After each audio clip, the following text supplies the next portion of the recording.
I'm Roy Hallams. I was a government contractor in Iraq. I was kidnapped on November 1st, 2004, and held for 311 days. We were all thinking we're going to get in on the ground floor of Iraq and help rebuild the country. None of that ever happened. We were having 30, 40 kidnappings a month. We get this report that an American in Mansour, that he had been taken hostage. I look up and there's 4 guys with AK-47s pointed at me.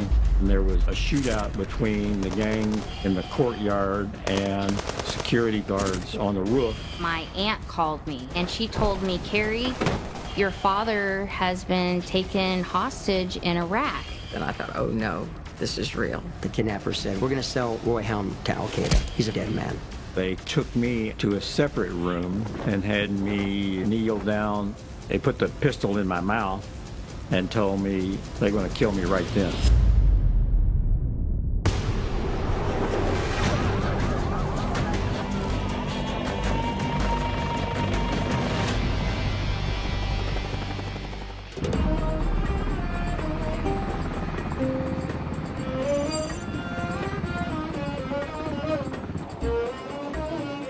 I did 20 years in the Navy. After I got out of the Navy and moved to California, looking for jobs in that area, the jobs were kind of tight. I ended up taking a job in Saudi Arabia, working for Saudi Arabia Trading Construction Company.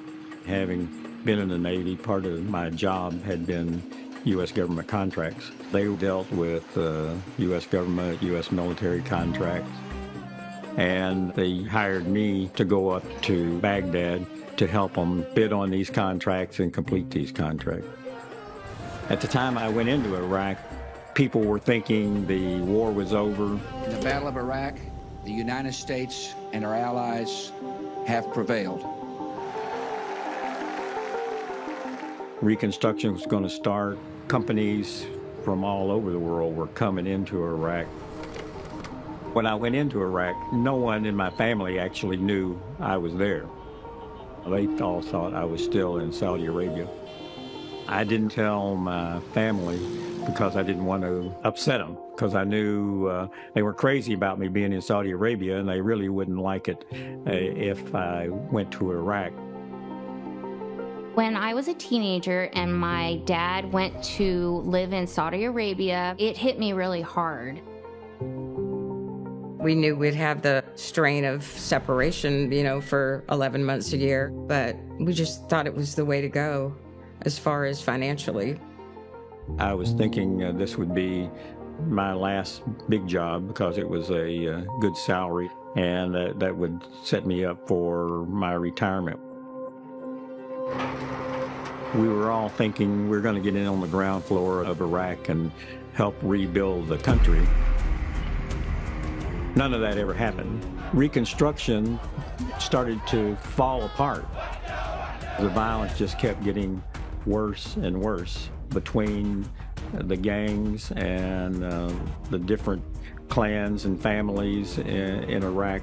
They were all fighting each other and fighting the government and fighting the U.S. It was just chaos everywhere. My name is Dan O'Shea. I was the coordinator of the hostage working group at the American Embassy in Iraq from 2004 to 2006. As it started, the kidnapping crisis was April of 2004.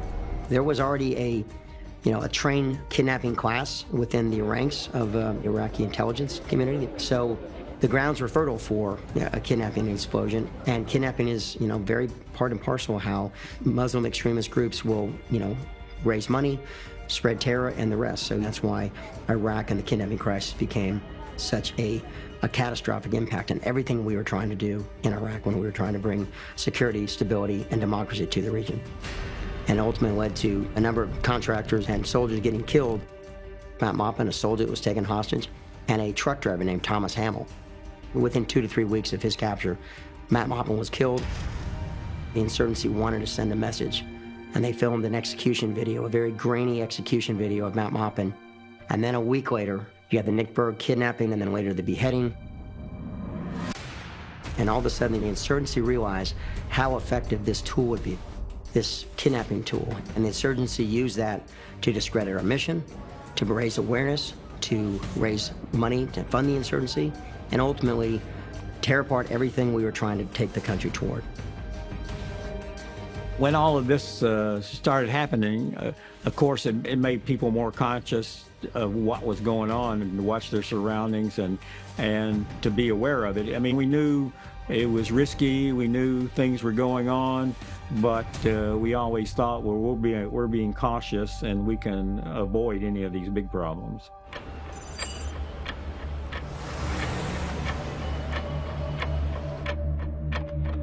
It was November. I was sitting in my office doing some work on items that were coming up from the U.S. Embassy. I had a 9mm pistol laying next to the computer just for safety reasons. I'm looking at the screen. I see some movement just to my left. I look up and there's 4 guys come through the door and they have AK-47s pointed at me. One of them says, "You come with us or we'll kill you." The Iraqi police had always told us, if you ever get in a hostage situation, always shoot it out. So I thought, I can reach over, pick up that pistol, and I can kill one of these guys right now. But I knew as soon as I did, the other 3 are going to kill me right now. So I decided I'm not going to die right this second. They take me downstairs, they lay me on the floor, put my hands behind my back, tie them with nylon zip ties. I was just in there by myself, so I thought. But then I heard somebody else moving, and I moved around where I could see back toward the wall behind me, and I recognized that Robert Torangoy was laying there tied up also. Robert Torangoy was a accountant. He was Filipino who worked for the company. So ako nasa baba ng opisina ko sa table ko sa ground floor. Nagtaka na lang ako, paglingon ko, mayroon ng tao na nakamask at nakatutok yung baril sa ulo ko. Paglingon ko, bigla na lang akong sinapak dito ng hawak-hawak niya na baril at pagkatapos dito sa may tiyan ko hanggang nawalan ako ng malay.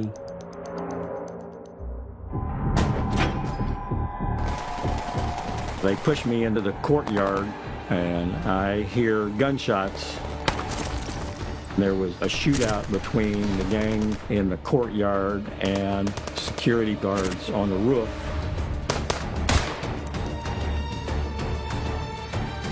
One of the kidnappers climbed up to the roof and guards turned around and killed him. When this gang member was killed, he had a cell phone on him, and that became a key part of the story.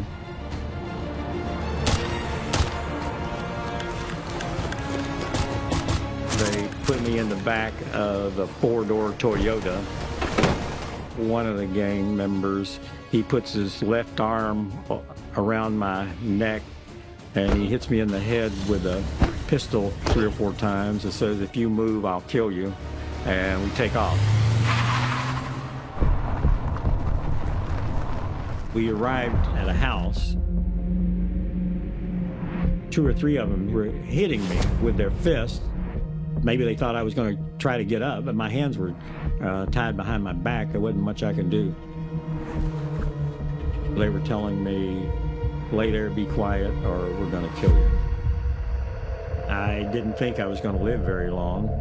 I was hoping that they would just make it quick, whatever it was.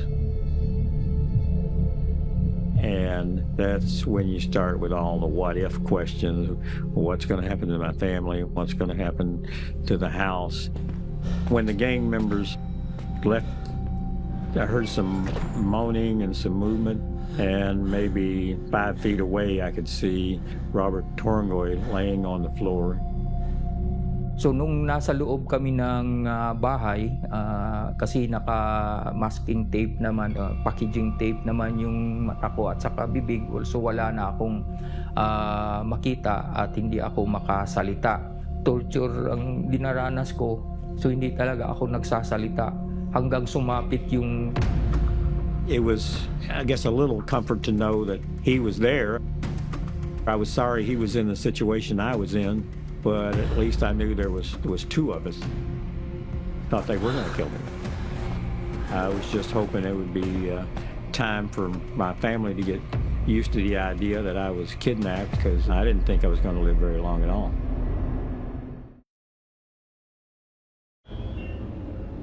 So November 1st, 2004, all of a sudden we get this report that an American in Mansour, that he had been taken hostage. There had been a gun battle on the street.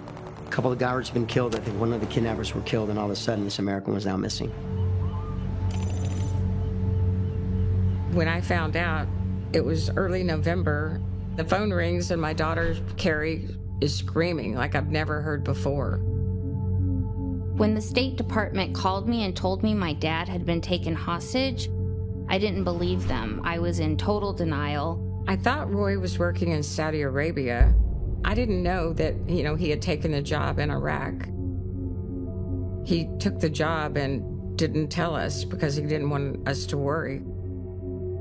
I had a knock at the door, and I could tell it was the FBI, and so I asked them to come in, and they said, Roy Hallams has been kidnapped in Iraq, and it was horrible. And I thought, oh no, this is real. This is real. There's two sides of the kidnapping. There is the jihadi kidnapping that's going to generally end up in a beheading, or it's going to be a kidnapping for business, because kidnapping ultimately around the world is a business. It's about raising money, ransoms, or extortion, extorting concessions. In 2004 and 2005, Abu Musab Zarqawi had taken the leadership in Al-Qaeda in Iraq, and his brand of Al-Qaeda was very, very violent.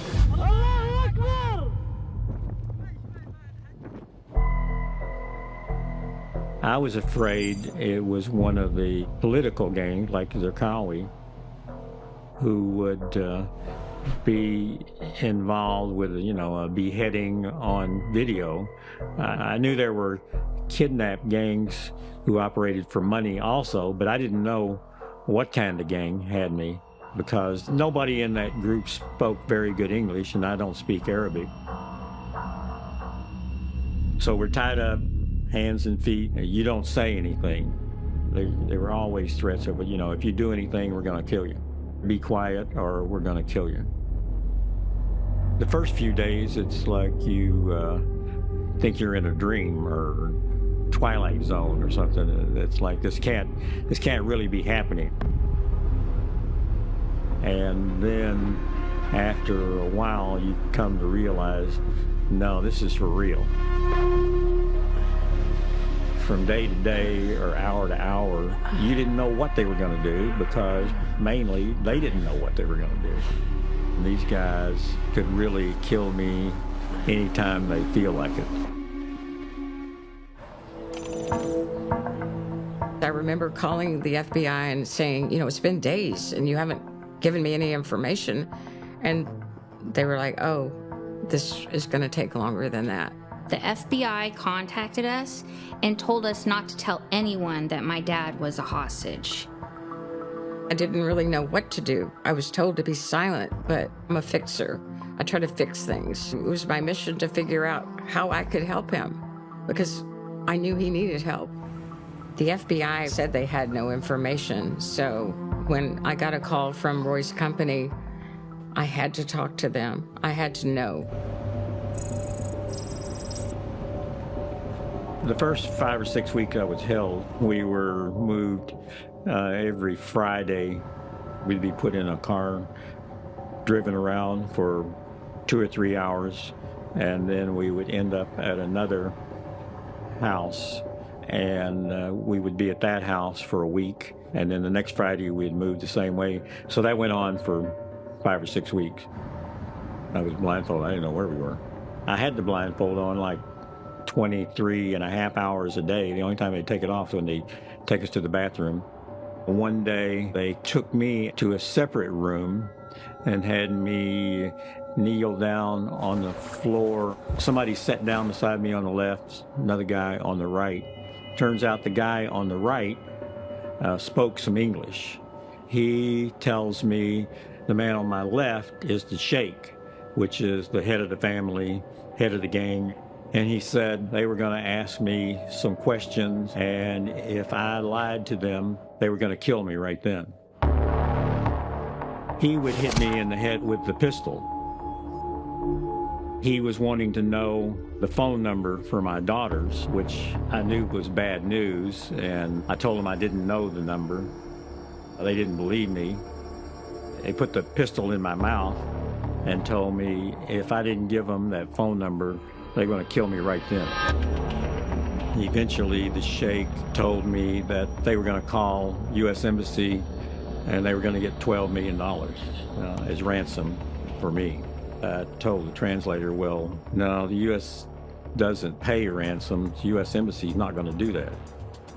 And then he said, we're going to call your family. I said, my family doesn't have $12 million. If I had $12 million, I wouldn't be in Iraq. When I said that, the sheikh hit me in the head with a pistol and said, shut up. At least I know I've got a gang who's interested in money, so they're probably not going to kill me today. But how upset is the sheikh going to be when he finally figures out he's not going to get paid $12 million? From November to December, wala silang ibang ginawa kundi paghahampasin ako ng AK-47 kahit saang party ng katawan ko. Siguro mga 100 times akong nakaranas ng hampas ng mga armas nila.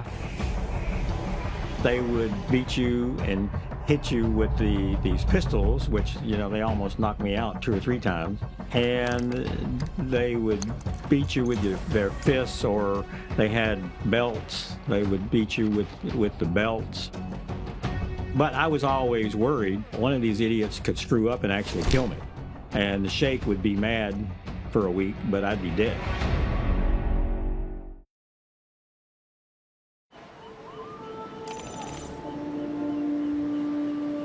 At the time Roy was kidnapped, he was working for a Saudi Arabian company who was contracting, and they were, willing to pay $5 million, but the ransom was $12 million.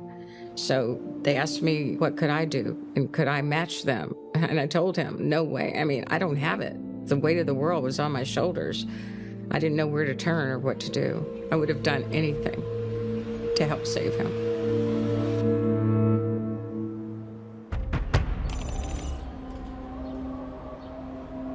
The average American thinks that the U.S. policy is, we don't talk to kidnappers. Well, that's not true. The U.S. policy was we don't make concessions to terrorism, and we don't make concessions to kidnapping groups. But in reality, we want to talk to them, because if we talk to them, we may be able to find them and then launch a raid or launch a rescue. Roy was kidnapped with a Filipino, and that Filipino, Robert Tarangoy, the kidnappers were talking to the Filipinos, and they were trying to negotiate a ransom settlement. And it opened up a door for us to establish a channel. The guy on the phone that was negotiating with the kidnapper ring, they said, well, we want to talk money. He said, well, I don't have the authority to talk about money. Kidnapper said, why am I talking to you? Hung up the phone. The next call didn't go much better. The kidnapper said, well, we'll get our money. We're going to sell Roy Helm to Al-Qaeda. He's a dead man. Then what do? Well, the answer to that is you do things like work the intelligence, try and determine where this person is, trying to determine who's holding them, build the network, and try and get to the point where you can rescue this person or negotiate that person out of their situation. Now, when you're talking about terrorist hostage takings, it's a little different. It's more of the intelligence, gather the intelligence, try and determine where this person is, and try and set up for the potential for a rescue. The day that Roy Helms was taken hostage in Baghdad, there was evidence that was collected from that scene. A deceased hostage taker, the firearms that were recovered from the bad guys, bullets and shell casings, and a phone. That telephone, it had phone numbers in it that could be tracked.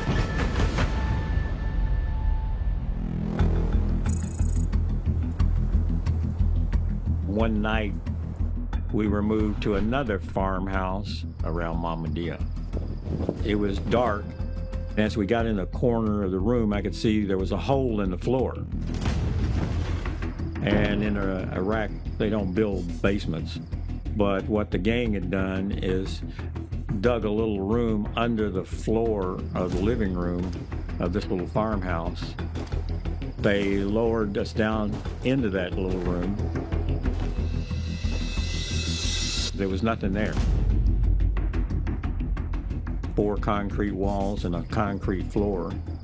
Although piniringan nila ako, pero parang madilim yung, parang ginawa lang talaga yung underground na yun na para pagtaguan nila ng mga tao. Pinahiga nila ako kaagad. At saka nakaganon pa yung kamay ko sa likod.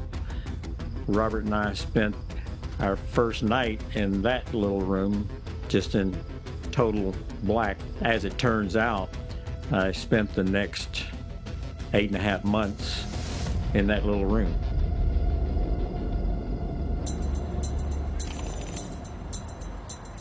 A lot of time had passed, and I didn't feel like the FBI really knew anything or was doing anything. They were telling me it was stagnant and that they didn't know anything. When it comes to reality and it doesn't feel like anybody's searching for him and you don't get any information at all, I was ashamed to say that I lost hope, because you're never supposed to lose hope. Our hearts were broken, and, you know, the worry, just worrying about would he be okay? Would he be able to come home? And we had no idea even who had him. There was not a direct claim of responsibility by an Al-Qaeda group, and there was some loosely named group, but at that point we just kept assuming we're just going to see a proof of life video of Roy down the road. Robert and I had been in a little farmhouse under the floor. I guess it had been about 10 days. We hadn't had a bath in 3 months, no ventilation, and you're not getting very much water or food. The best thing you could do was just try to lay still, not move around too much, and waste your energy, and try to just stay cool.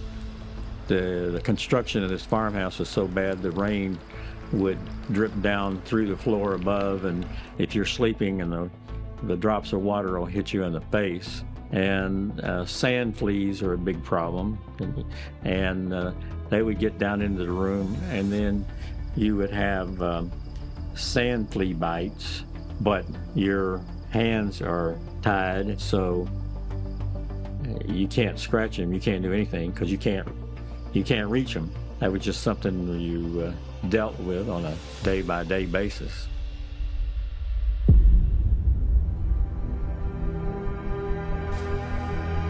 One time they opened the door up, took us out. They told me to sit down. One of the gang members said, "We're going to take your picture today." He said, "I want you to take this piece of paper and put it in your heart." He meant memorize it. It has on it what they're wanting me to say. I was thinking, well, they're going to do a video. He said, "I will come back in 15 minutes and then we'll take your picture."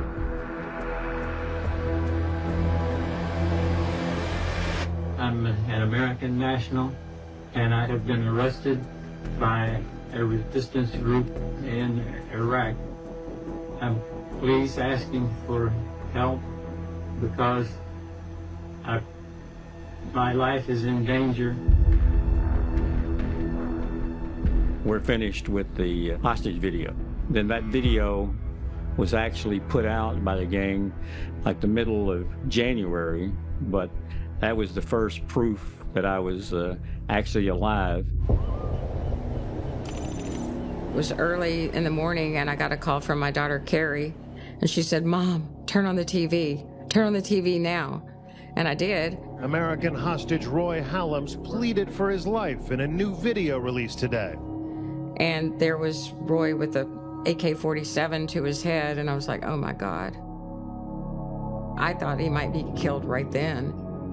I could tell he was very nervous, and he mentions that he needs help. I asked my family to help because my health is in a very bad situation.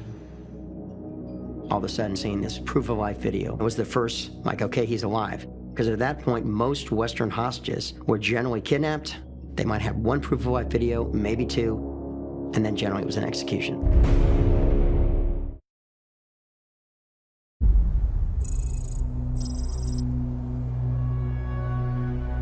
Case goes cold on Roy, but still, we have all these cases happening every day.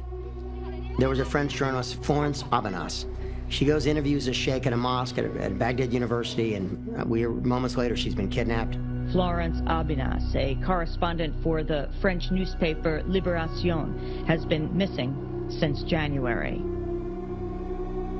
One day, Robert and I are in the little room under the floor. One of the gang members comes in, and he told us something was going to happen that night, and he put cotton in our ears, and he put cotton over our eyes, and then he got some masking tape, wrapped it around our ears and our eyes, and he said, tonight, you know, you don't hear anything, you don't see anything, you don't say anything. They brought in Florence and her translator. They told us, don't talk or we'll kill you. Late at night, I might scoot over closer to where she was, ask her how she was doing, and ask her questions about how she got kidnapped and what they were doing. After Florence and her translator came in, they brought in a new group of hostages, 3 Romanians. The Romanians were news reporters who had been in Iraq to interview some people, and they ended up getting kidnapped by the gang who had me, and they were brought and put in that little room with the rest of us.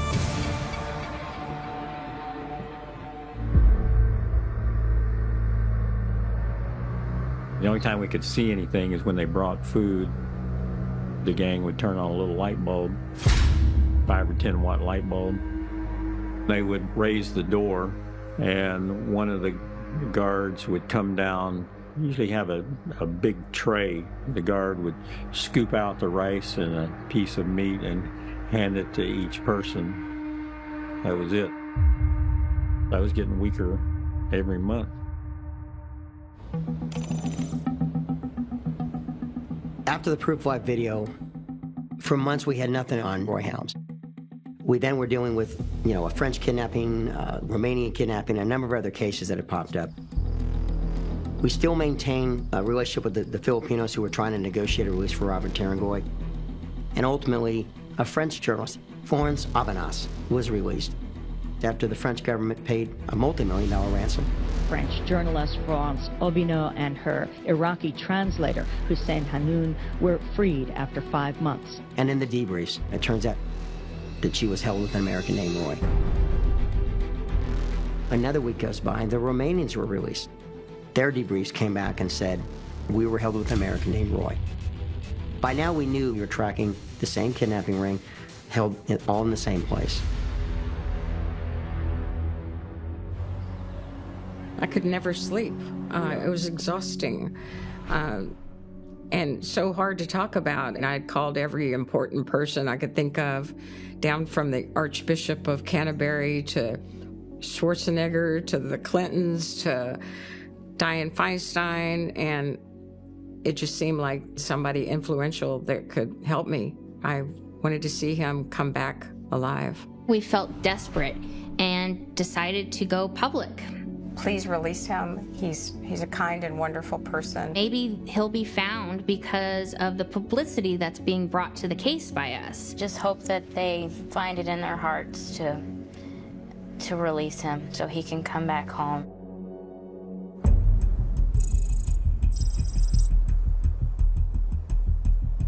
As time and months went on, different hostages got released. And it got down to where it was just Robert and I. They came in and took Robert out of the room. And that was it. I never saw him again. They removed me from the tomb. So kinuha nila ako. Yun nga, dinala ko sa taas, kinuha yung piring ko. So nakita ko yung mga bagong pinakita sa akin, yung sabi nila new clothes daw. Nung umpisa, hindi pa ako makakita kasi nga yung sa piring ko. Hanggang unti-unting may nakita akong liwanag pero hindi pa ganun ka talagang clear. At narinig ko yung sinabi nila na sa dasal nilang Bismillah Al-Haram Al-Harim. So dalawang ang iniisip mo lang noon. Kasi pwede kang palayain o pwede kang pugutan ng ulo. Then pinasakay ako sa sasakyan. Wala akong makita. Sabi nung kidnapper sa akin na dito sa may tenga ko, sabi niya, don't move. Nung mga ilang minuto, mga 10 to 15 minutes, biglang may dumating na tao. Sinabihan ako dito na, my friend, you will go home. For months, we had nothing on Roy Helms, and we just assumed we're going to eventually maybe get a beheading video somewhere, but we just assumed Roy was dead. And all of a sudden, after months of negotiation, the Filipinos paid out a ransom, and Robert Tarangoy was released.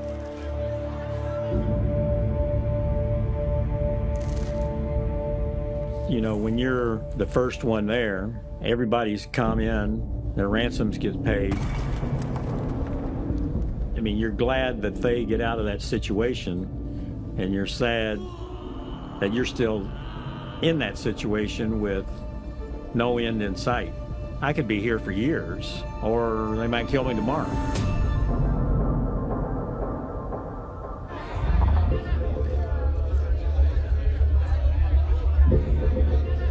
When Robert was released, the FBI said, oh, we're going to put you in touch with him so he can give you information. And one night, it was really late, Robert called me and he was whispering because they had told him that they would chop his family into little pieces if he ever gave any information. He said, well, Roy's still alive, but he's in really bad shape and you have to do something like now.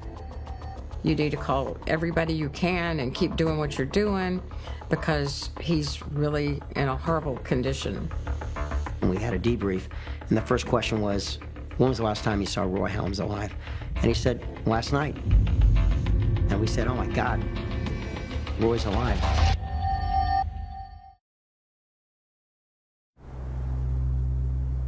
The last months, they were hell. One day, they brought in a new hostage, an American Iraqi, Mohammed.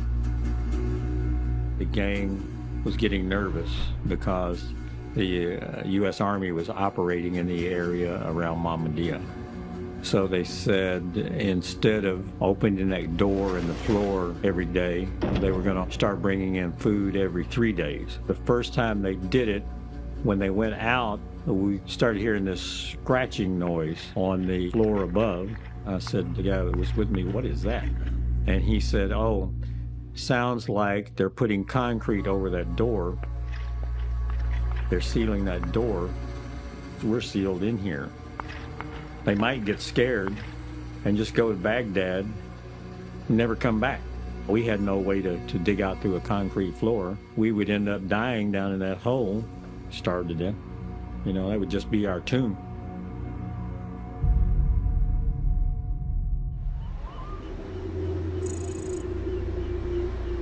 I just felt like we weren't getting anywhere. So, you know, there was no other choice. Like, it's this or he dies.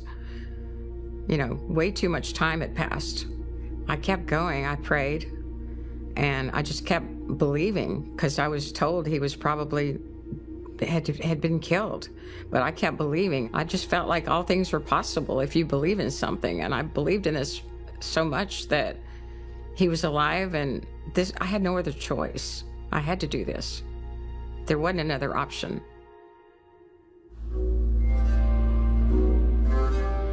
you're on the outside of probability that something bad didn't happen to you.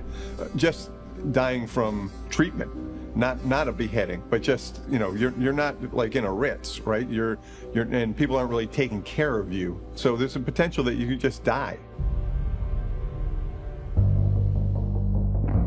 In mid-August, a young Navy officer came up to us and said they had this piece of intelligence that had been run up the chain before and hadn't really come to anything, but he wanted to run it again. You find a phone. You're going to try and get as much intelligence out of this electronic device. And if you are able to determine the phone number of which this phone comes from, then you can do all sorts of, hey, was this phone number ever used by people in criminal activity, in hostage taking, or in terrorism, and all those kinds of things. The FBI would run the phone numbers to see if they could find out if anybody was talking about American hostage. They started getting hits on gang members that had actually said something about an American hostage.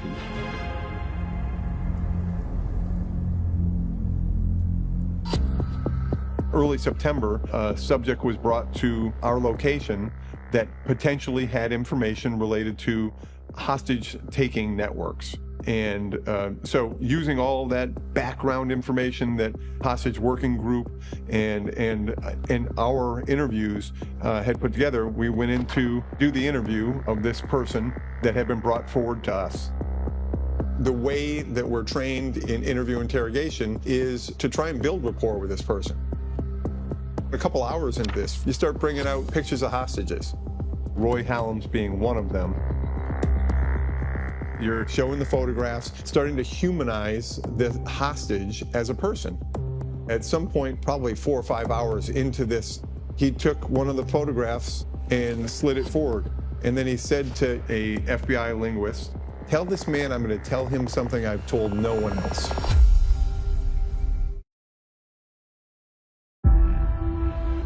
He said, "Here's where the house is." He said, "When you go to the house, you're not going to be able to find them. You're going to have to move a freezer. You're going to have to lift up a rug.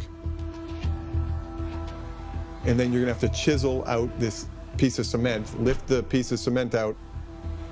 The hostages are underneath the house." Many times, we may know of a location, but because it's not 100% intelligence verified, many times they will not launch. But in Roy's situation, it was critical because the gentleman that knew exactly where Roy was being held, he got rolled up. This was the freshest, most actionable intelligence we've had in a period of time. And because the detail of the information, I believed him. I believed that he was telling me the truth. So that's huge. And we have a location. They turned around immediately and launched on the intelligence. The military put teams together, put up helicopters, and went downrange. Had they waited a day or two, Roy could have been moved around and they would have lost this lead. So they launched on the daylight raid.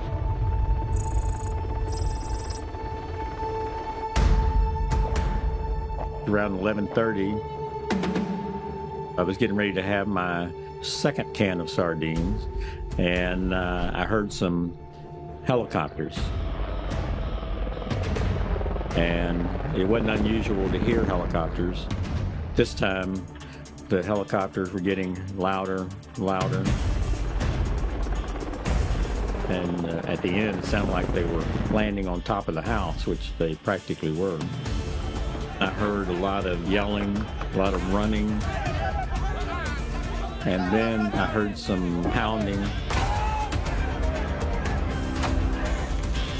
on the little door to the room, which was my ceiling. Sounded like a sledgehammer to me. Eventually, the door just completely fell in. This soldier jumps down in the room and he points at me. He says, "Are you Roy?" And I said, "Yes." He yells back up the stairs, "Jackpot."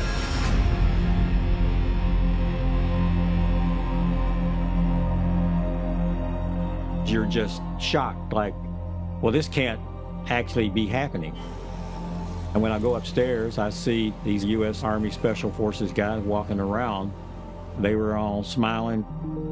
They gave me a flag, and we had to wait about 20 minutes for the helicopters to circle around so we could go meet them in a field that was next to the house.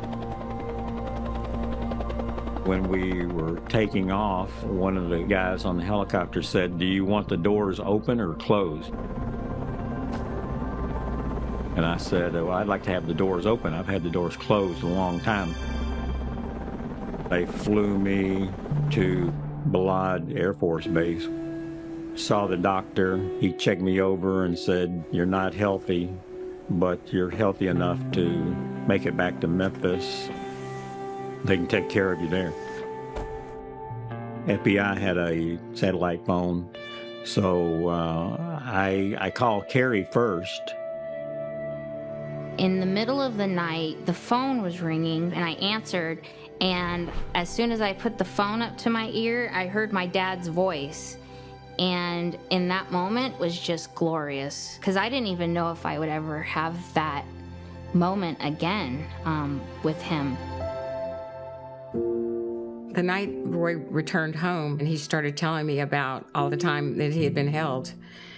And it was just the most amazing story I'd ever heard in my life, of all the will he had to live and keep going and not give up.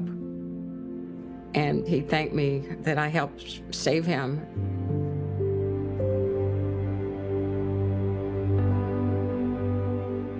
To me, on the inside, I haven't changed that much. But that's not my whole life. That's just a piece of my life. You know, my life's in the future. So that's where I'm headed. The kidnapping was just one story in a long life. I learned later in the time period that I was in Iraq that 440 foreigners were kidnapped, and 24 of those were Americans. 18 of those 24 are known to be dead. Only one person was rescued, and that was me.